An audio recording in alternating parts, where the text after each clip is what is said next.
Internationally known writer Washington Irving returned to America in the spring of 1832 after a 17-year absence in Europe. During the voyage home, he became friends with Charles Joseph La Trobe of London and a young Swiss count by the name of Alexander de Portalis. The trio decided to travel together along the eastern seaboard as a vacation for La Trobe and Portalis, and for Irving to reacquaint himself with his homeland. After visiting Niagara Falls, they boarded a steamboat on Lake Erie and began discussing going their separate ways when they happened to meet newly appointed Indian Commissioner Henry Leavitt Ellsworth.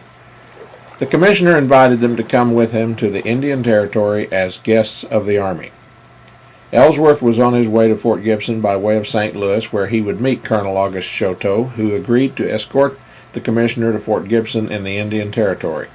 Arriving at Fort Gibson, Colonel Matthew Arbuckle reported sending 80 Rangers up the Arkansas River October 5th to keep them in active service, he said.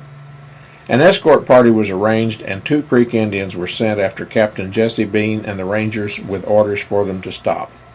After joining the Rangers' encampment October 13th, the column, now at full strength, continued through Indian Territory, returning to Fort Gibson November 10, 1832.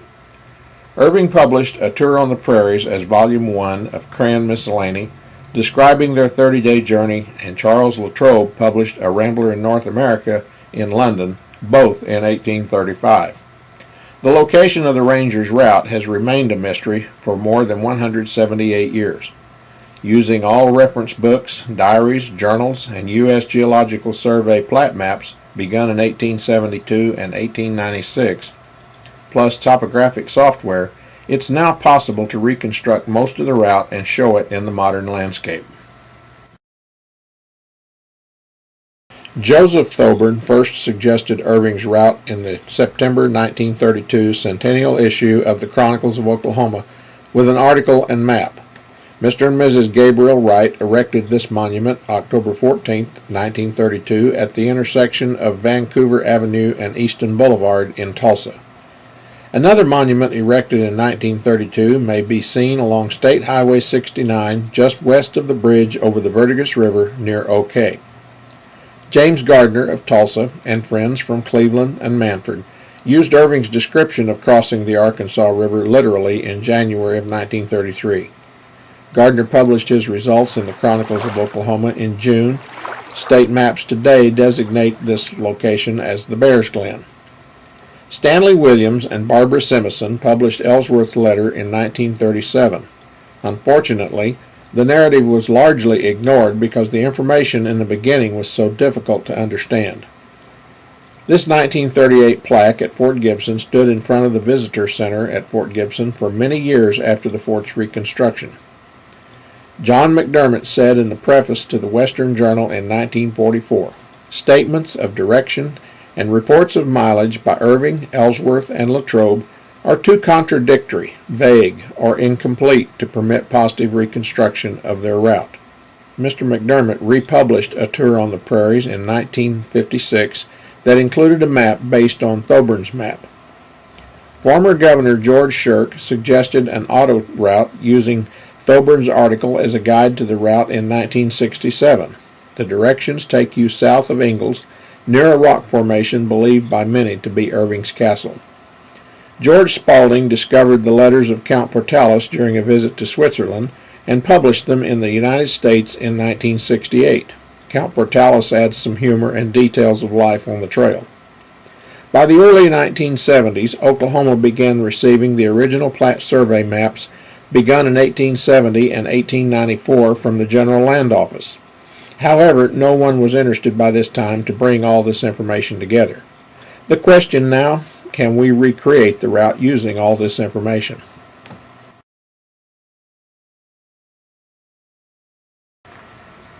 Commissioner Ellsworth wrote a letter to his wife detailing the story of their journey November 17, 1832. Since Colonel Choteau had invited La Trobe and Portalis to stay for a visit, Ellsworth agreed to drop their baggage off at General Campbell's place on the Verdigris River, 4 miles from Fort Gibson, where he arrived with Mr. Irving October 8th. The preparations for their journey included making the 4-mile trip again to the Verdigris to invite La Trobe and Portalis on October 9th. The departure from Fort Gibson, October 10th, took them 6 miles to the Verdigris River crossing, and then a distance downstream to Choteau's post. They left the post after lunch, stopping at about 3 in the afternoon due to trouble with their horses, who were fatigued with pulling their Dearborn wagon from Independence, Missouri. Mr. Ellsworth gave 10 miles traveled the first day. His habit was to keep mileages forward from one camp to the next. Side trips were not entered into the record. Travel the next day brought them up into the yard of the last settler on the edge of civilization, a Mr. Hardage. He took them back down the trail and put them on the right path. Shortly afterwards, they entered a swamp area and had some difficulty getting through it. Having traveled 20 miles for the day, State Highway 72 passes through their camp a short distance above the Arkansas River Bridge on its way to Haskell. Traveling 30 miles the next day, their camp was along the banks of a ravine now located on the east side of Peoria Avenue at Crow Creek, south of 31st Street in Tulsa. A short ride of 4 miles brought them to a ridge, and after taking a few steps to the top, a woody bottom with horses grazing along the creek came into view. Tulsa calls it Owen Park today. Just north of the park, across Edison Avenue, was a Robin Hood-like forest, where they found the camp of the Rangers. Many tents, stacks of rifles, and strips of meat drying on racks were seen all along the creek running through present-day Tulsa Country Club golf course. Some men were out hunting, and others were shooting at a mark for target practice. With the column at full strength on October 14th, Captain Jesse Bean and his Rangers began their journey towards the Arkansas River crossing. Passing just south of present-day Holmes Peak, they turned southwest toward the Arkansas River, camping on the east side of 209th West Avenue, a quarter-mile north of Highway 412, in what is now a housing addition. Ellsworth noted the men readily left the line to hunt any time game was seen. Rifle fire could be heard randomly at a distance most days. It took the Rangers all day long to cross the Arkansas River on the 15th. This topographic map indicates the crossing of Mr. Irving and Ellsworth. The others crossed at various distances above and was not direct as many believe. Tonish and Beatty fabricated a small boat made from the buffalo skin traded for by Portales. Irving found the carcass of a skunk killed by Tonish on the baggage. The carcass disappeared somehow during the river crossing. That evening, Mr. Irving, Ellsworth, Latrobe, and Portales climbed to the top of the hill to their left and watched the sunset shining across the Red Fork River. It's not possible to see the river channel from other hilltops further north.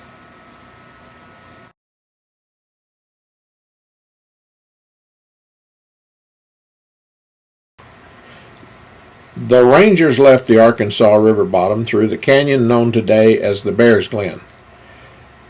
Heading due west, their course was taking them away from the Red Fork, so they turned southwest until reaching a peninsula formed by the meanderings of Lagoon Creek. This 1872 plat survey map shows both the peninsula camp and the long stretch of sand Irving described at the bottom of an embankment on the Red Fork River where Captain Bean hunted a herd of elk. They remained here 2 days because some of the men were sick with measles, so an extra day was taken for rest and hunting.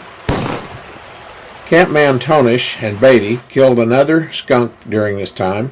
They kept silent about the skunk grease, but both Irving and Ellsworth commented on how tasty the fritters were. Mr. Ellsworth reports traveling 10 miles and coming in view of the Red Fork River. Irving says they came into view of the river and traveled 2 more miles to find their place for the night. Camp October 18th was immediately south and a little west of Yale on Salt Creek. The morning of October 19th was dark and gloomy. Storms were brewing. Using the only compass kept by Dr. Holt, Captain Bean told him which direction to take. The captain did not join the column but went hunting for the day. Mr. Ellsworth reports coming across a large trail during the morning hours. They were traveling in a circle. Several of the men followed it to make sure, although Beatty never acknowledged this mistake. At midday, a violent thunderstorm came roaring across the prairie, requiring the column to stop and turn their backs to avoid the wind-driven rain.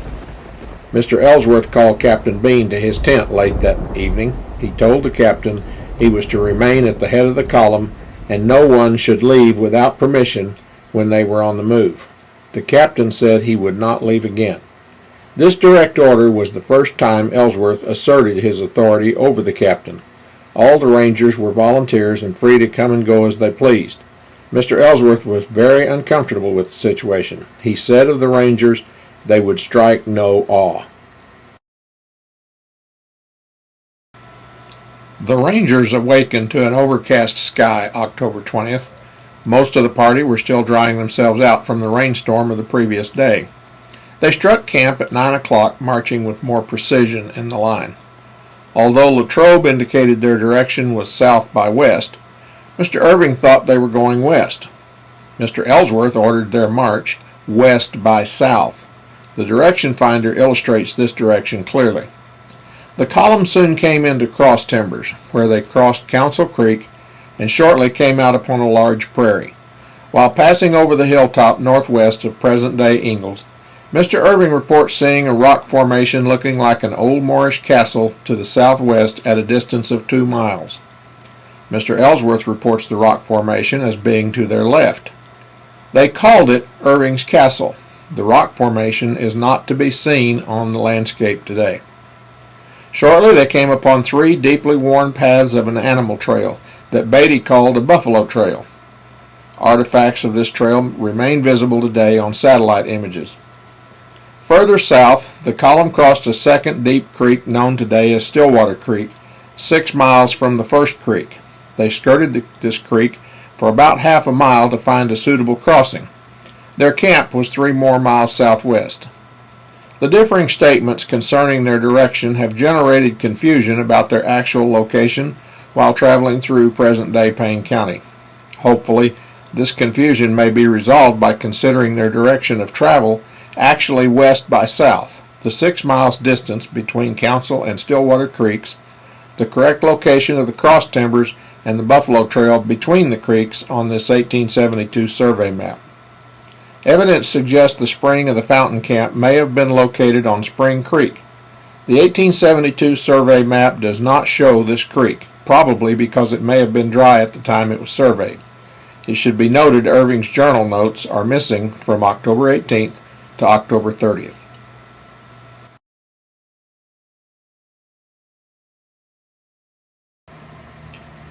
The column, marching westward, was forced to skirt a deep creek we know as Lost Creek for a couple of miles before crossing it October 21st. Traveling 15 miles, camp was made 3 miles above the Red Fork River. Mr. Ellsworth takes this opportunity to explain to his wife about how they travel in a straight line, up and down over ravines, creeks, and generally everything. Beatty crossed the river somewhere to the west, where he caught a young horse and brought him into the camp for all to admire. The camp was nicknamed the Wild Horse Camp. Hunters reported the Red Fork River turned northwest and then turned once again to the southwest, forming part of a triangle. Mr. Ellsworth decided to avoid going over 2 legs of a triangle, and they crossed the Red Fork 3 miles south-southwest of their camp. The top of the south bank near present-day Langston University campus revealed the cross timbers all around them skirted with prairies. It was decided to take a southwest direction through them. The camp this night would have 2 significant events attached to it. A fire to the grass broke out from a poorly cleared cooking fire. About 50 Rangers jumped in to extinguish it before it got out of hand.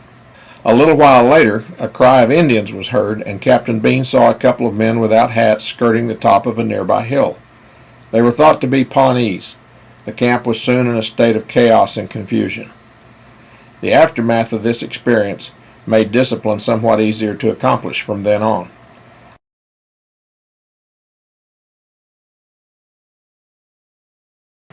They were taking a mostly westward course, October 23rd. The country was cut up with many creeks and dry ravines through a gently rolling plain. Traveling was relatively easy. On the morning of October 24th, a decision was made to turn south. This was to be their westernmost point. After a couple of hours, they came to a creek running southeast for 5 miles. They followed it to near its confluence with Deer Creek. After crossing it, they continued due south. The North Canadian River lay within 2 miles to the southwest of their camp.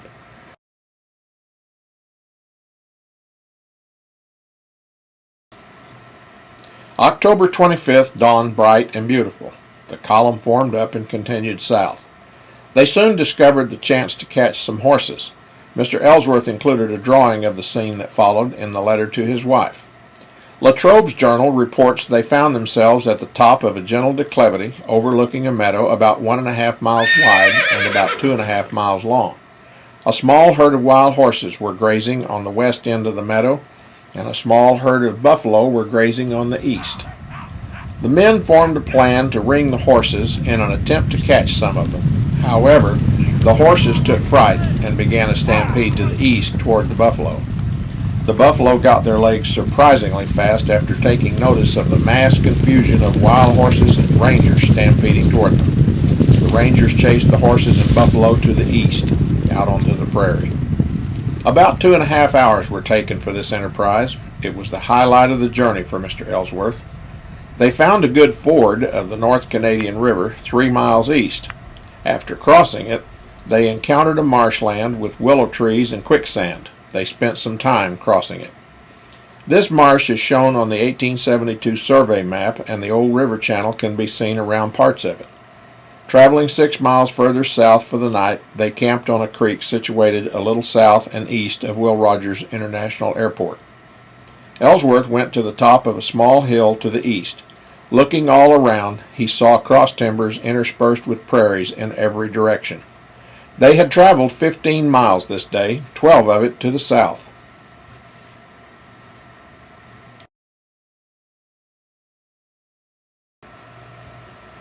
The rangers awakened to news wild horses running loose near the camp had managed to steal a couple of their horses during the night. Some men stayed behind to look for them. Captain Bean, Beatty, and Lieutenant Caldwell went hunting nearby. Although they wounded some buffalo, no meat was brought to camp. Left camp about 8 o'clock. Around 11, after traveling 8 or 9 miles, an Osage warrior appeared before them. There were 6 more who also came into view. They had been out into the Pawnee lands stealing horses. Mr. Ellsworth shot a skunk a little bit before. After he gave the Indians a speech concerning changes coming to the territory, he also gave them the skunk, for which they were grateful. The rangers managed to travel 18 miles and camped in a woody bottom. The weather was turning dark and it began to sprinkle. Soon after the evening meal, it began to rain, slowly at first, then with great intensity. The rain continued through the night, all day October 27th, and through the night again. During brief intervals of the rain letting up on October 28th, some of the men went hunting. The camp was almost without food, and everything was soaked through. The rain continued all day, and again all night. The campsite was ankle deep in mud and becoming a lake on all sides. The sun began to peek through the clouds on October 29th. The rangers decided it was time to move to a new camp. They traveled through cross timbers for 6 miles to the south, where they came out of the forest onto a vast prairie. Large herds of buffalo were spotted. Captain Bean continued south another mile and set up camp along the west side of Springs Creek. The camp would be located just west of 84th Street, about midway between Banner and Slaughterville roads. Latrobe and Portales, Irving and Ellsworth went buffalo hunting without actually knowing where the camp was located. They moved to the south another mile to get downwind of the buffalo herds. They hunted them back to the north. Portales went off on his own chasing a buffalo towards the Canadian River. Because he crossed over a hill between watersheds, he failed to find his companions or their camp. After firing his rifle several times, he hobbled his horse, spread his buffalo robe as best he could in the branches of a large tree to spend a miserable and tearful night anxiously awaiting rescue. The dampness of the night brought the odors of prairie grass and small animal sounds, along with noises from the river and howls of wolves and coyotes. He hoped there were no Pawnees lurking about. The rangers discovered him the next day at 10 miles from their camp.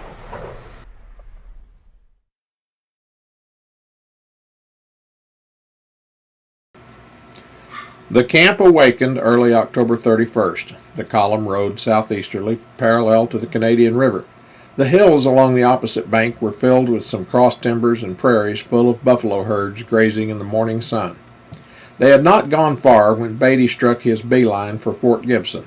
How far they traveled when this happened is unknown. It's certain they camped somewhere along Buckhead Creek, 14 miles from their last camp.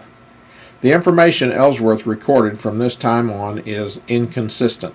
He may have been exhausted on the trail when he recorded the information that led to errors. May have experienced difficulty during the editing process of the Ellsworth narrative. Whatever the reasons, it doesn't seem correct to say with confidence where the route is located between Buckhead Creek and the Arkansas River west of Choteau's fur trading post. Irving recorded taking passage immediately on a steamboat out of Fort Gibson. The steamboat Little Rock pulled into the mouth of the Verdigris River, stopped to take on stores from Choteau's post.